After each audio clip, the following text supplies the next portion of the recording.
I'm Bill McWilliam, President of Cascadero Copper, CCD on the TSX Venture Exchange. Cesium is one of the world's rarest metals with a growing industrial demand. Drilling is underway on our Tehran property in Argentina to prove up a cesium resource. Cascadero's patent-pending leach process has the potential to make Cascadero the lowest cost supplier of cesium in the world. Visit our website, cascadero.com, or phone us at 604-924-5504. You're listening to HowStreet.com radio, available online at TalkDigitalNetwork.com. Welcome to HowStreet.com radio, the online source for market opinions. Here is Jim Goddard. My guest is Stewart Muir, Executive Director of the Resource Works Society. Welcome back to the show, Stewart. Thank you, Jim. You're in northern BC. What's going on up there? That is a fact. I am at the 15th Annual British Columbia Natural Resources Forum in the city of Prince George. And what is the big highlight there? Well, this is an annual gathering that brings together resource people from all different industries, from forestry, from mining, oil and gas. We have agriculture people. We have folks talking about aquaculture, which is one of the great industries here. And we have the types of people. We've got government folks from Ottawa. We had the Natural Resources Minister of Canada, which I think is really significant that Jim Carr was able to come out to Prince George to speak, because he's got lots of other things he could be doing. We had the Premier. I interviewed the Premier for Resource Works, one of our video programs, who gave the keynote speech at the luncheon event and summarized for the audience of almost 1,000 people here at the Prince George Civic Center the agenda of the provincial government. He's leaving on a trade mission to Asia on Saturday to bring home hopefully some benefits and business for the province. So lots of people up here want to know what that's all about.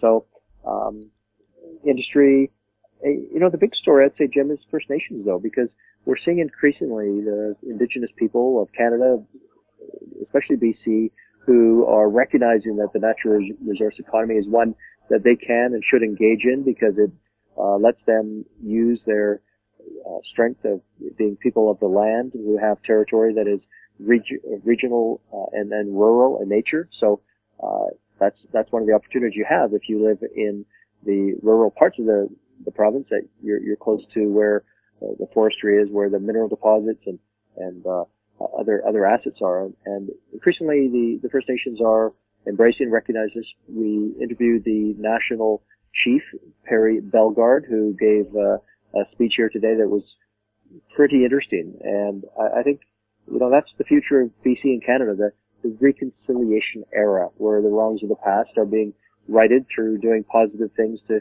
construct a better future for everybody. Do they appreciate that modern technology means you can develop resources and not wreck the land at the same time? Well, I think that is really the sweet spot, and that is what's happening in Canada. We have developed incredibly strong regulations that are, in so many cases, the envy of the world. We have had, as a country, we've said we won't stand for the degradation of the places where we live, and that we know we're handing to our children that must be respected. We just simply won't accept that. But we also know that we have material needs. We all use paper products. We use mineral products. We fuel our vehicles and fly around. We know we need these things. Cannot do without them. So we have to make sure that we're sourcing them responsibly. And there are lots of places in the world that also need things, but aren't sourcing them responsibility, and they're desecrating their landscape and air and water. So unacceptable. But here we're doing it better. Premier Horgan will be off to Asia. Will he be talking BC LNG while he's there? Oh, I think the flexible product that is BC natural gas is high in the agenda. I'm sure LNG is something that they'll be talking about. And let's not overlook the fact that natural gas can become LPG, liquid petroleum gas, which is a valuable product. There's a $500 million project in Prince Rupert at Ridley Island right now being built by AltaGas to export LPG to markets across the Pacific.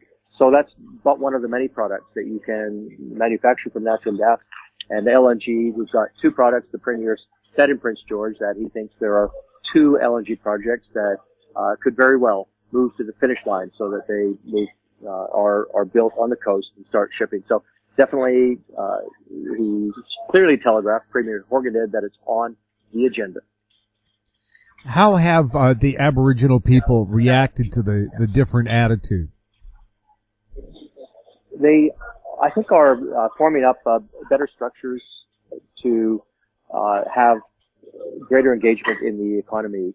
And we have groups like the First Nations Major Projects Alliance that I'm talking with here that is looking for ways. They have 38 nations, which is a lot out of BC's nations, that are looking to intensify their engagement in the economy. What was the message you received from the Natural Resource Minister from Ottawa?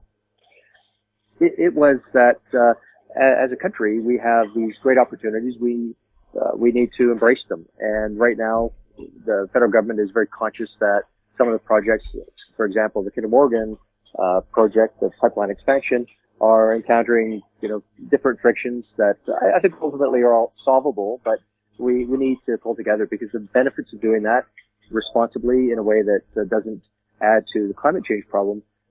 And it's been shown very convincingly, certainly across Canada, that you can do this. You can have the pipeline expansion while not contributing to the climate problem. And we've heard that from Premier Notley when she's come out to Vancouver, and we've heard it from Jim Carr, the Resource Minister from Ottawa. So I think it's a very compelling message, and it's what people are talking about in Prince George today.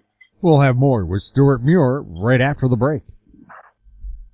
Cypress Development Corp's flagship lithium project is located just east of Albemarle's Silver Peak mine in the heart of Clayton Valley, Nevada. A 12-hole exploration drill program for lithium-enriched claystone on Cypress's 100% controlled properties is now underway. Cypress Development Corp trades on the TSX Venture Exchange, symbol CYP, the Pink CYDVF, and on Frankfurt C1Z1. For more information, please visit our website, cypressdevelopmentcorp.com.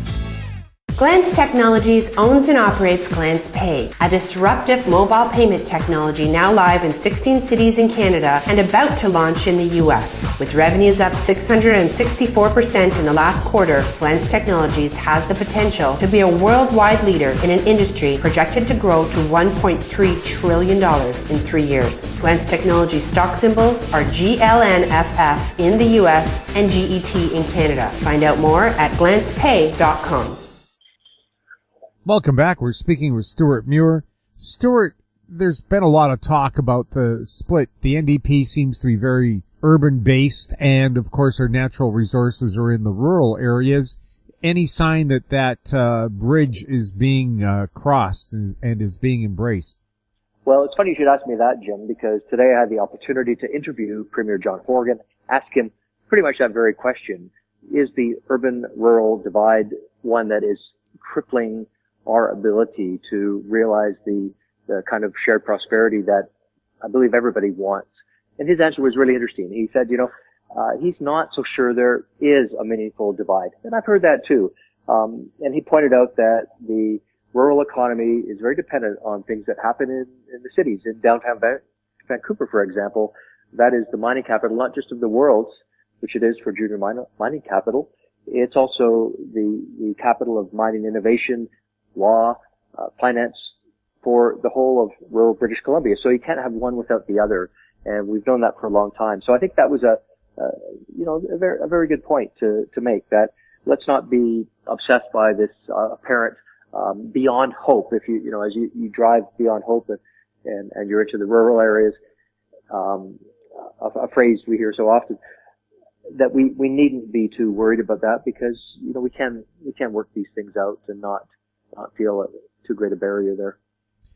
Of course, politically, the NDP's strength is in the cities. Do they realize that if you don't keep the rural folks happy, your very narrow majority is going to slip away? Well, it was clearly conscious that operating as a minority government is a challenging problem of government, and it so happens that Premier Horgan is the one with that problem right now. Clearly, he's conscious of that every single day. Not a surprise, but can he also recognize that you need to have this balance if you want to supply the residents of a part of the Lower Mainland with services that they want and I'm sure deserve.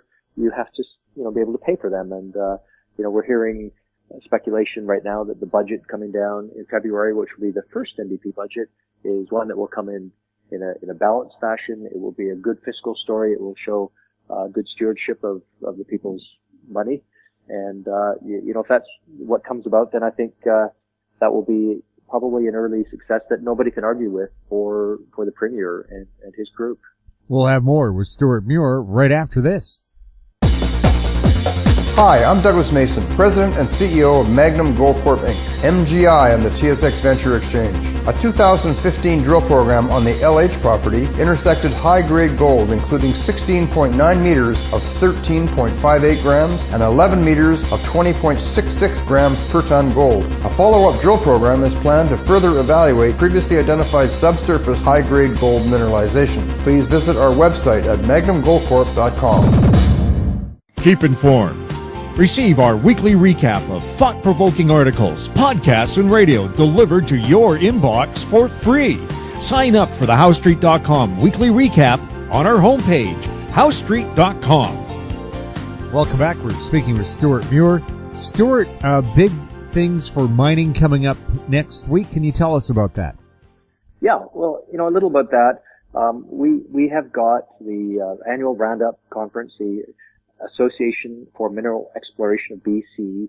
Every year, this year it's the 35th annual, the Mineral Exploration Roundup Conference is happening January 22nd to 25th at the Vancouver Convention Center, and it's going to be pretty interesting. I will be there. We're going to be looking at environmental sustainability issues. We're going to be talking about some amazing innovation at companies like Finger Food Studios in BC. Despite the food-like name, it's actually all about innovation technologies, 3D, VR, AR, that are transforming the future of mineral exploration.